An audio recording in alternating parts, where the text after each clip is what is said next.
આજે આપણે બનાવશું લેફ્ટ ઓવર રોટીનો નવો ચટપટો નાસ્તો। અહીંયા મેં 2 ચમચી તેલ લીધું છે જે ગરમ કરવા। એ ગરમ થાય છે ત્યાં સુધીમાં આપણે રોટલીના પીસ કરી લઈશું। અહીંયા મેં 4 થી 5 રોટલી લીધી છે જેના હું કાતર વડે પીસ કરી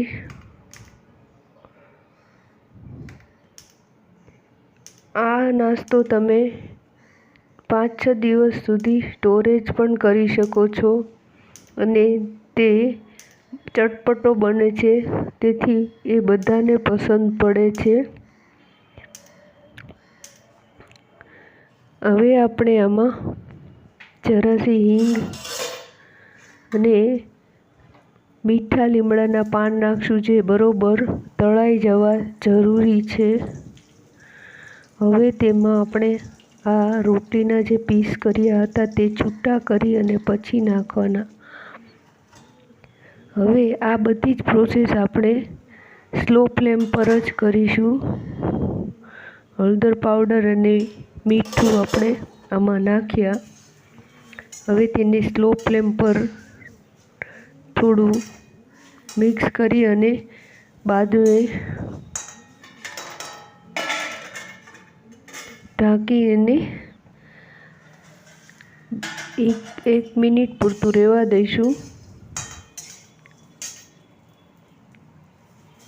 હવે આપણે તેમાં અડધું લીંબુનો રસ બધી જગ્યાએ ફેલાવીને નાખીશું। તેમાં લાલ મરચાંનો પાવડર અને એમાં ખાંડ 2 ચમચી નાખીશું।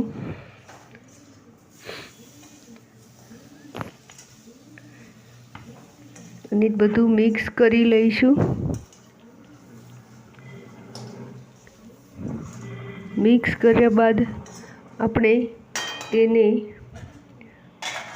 અડધી મિનિટ પૂરતું ઢાંકીને રહેવા દઈશું અને પછી એને એક ડબ્બામાં કાઢી લઈશું અને ઠંડો થાય પછી જ એને બંધ કરીને મૂકીશું। આ તમે એકવાર ટ્રાય કરજો, બહુ સરસ લાગે છે। તેમાં લીમડાના પાનને લીધે બહુ મસ્ત સ્મેલ બી આવે છે। Thank you watch for video.